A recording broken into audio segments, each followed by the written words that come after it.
कालीकोट सुनथराली विमानस्थलको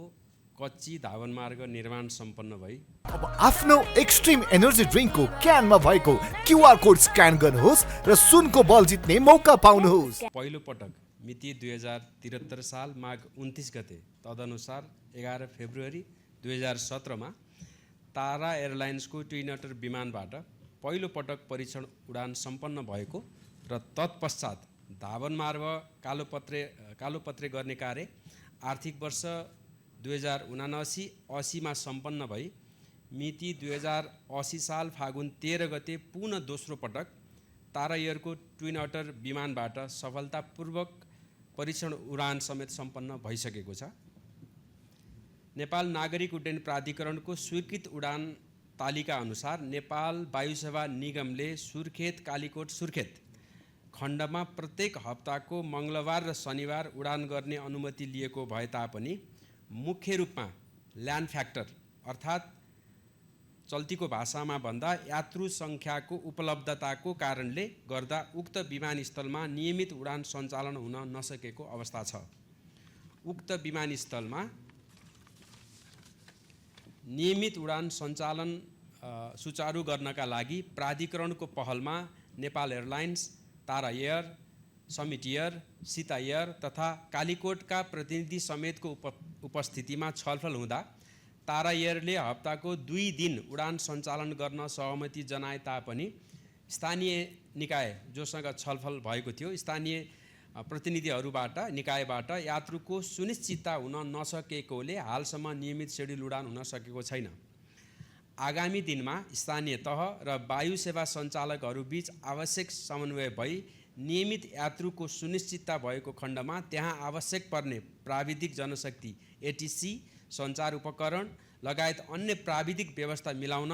नेपाल सरकार नेपाल नागरिक उड्डयन प्राधिकरणबाट प्रतिबद्धता भएको छ र नागरिक उड्डयन प्राधिकरणबाट सो प्रतिबद्धताको पत्र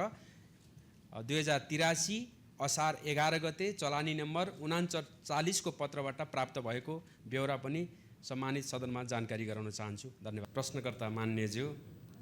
सुनथराली विमानस्थलको दारुणिक इतिहासको बारेमा सदन मार्फत जानकारी गराइदिनु भएकोमा म हजुरलाई धन्यवाद पनि दिन चाहन्छु। इतिहास जतिसुकै अप्ठ्यारो दारुणिक रहे तापनि विमानस्थल सञ्चालनका समस्याहरूमध्ये सबैभन्दा मुख्य समस्या भनेकै यात्रु सङ्ख्याको अभाव रहिआएको छ। नेपालमा करिबन टोटलमा इन टोटल 55 वटा विमानस्थलहरू छन्, जसमध्ये 34 वटा विमानस्थलहरू अपरेसनल अर्थात् सञ्चालन योग्य छन्, 21 वटा चाहिँ नन अपरेसनल छन् र अधिकांश पहाडी क्षेत्रको विमानस्थलहरूबाट आउने रिपोर्टहरू हामीलाई प्राप्त रिपोर्टहरूमध्ये पहिलो कारणको रूपमा चाहिँ यात्रु सङ्ख्याको अभाव नै देखाउने गरिएको छ। त्यसको मुख्य कारणको रूपमा चाहिँ बसाइसराई रहनु र गाउँ गाउँमा बाटोको उपलब्धता पनि बढ्दै जानु र सडक सुविधा हवाई भन्दा अलि सस्तो पनि रहनुको कारणले गर्दा त्यो यात्रु सङ्ख्याको कम भएको हामीलाई जानकारी आइरहेको छ। नेपाल नागरिक उड्डयन प्राधिकरणबाट प्राप्त जवाफ अनुसारले प्राविधिकहरू चाहिएको खण्डमा र त्यहाँ नियमित रूपमा उडान हुन सक्ने गरी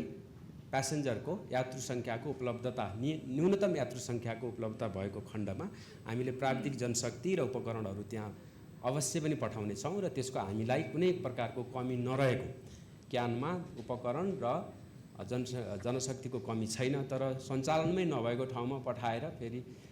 त्यत्तिकै राखिरहनु भन्दा हामीले अरू सञ्चालन भइरहेका ठाउँमा पठाइरहेको बेहोरा पनि सम्मानित सदनमा जानकारी गराउन चाहन्छु। सुनको बल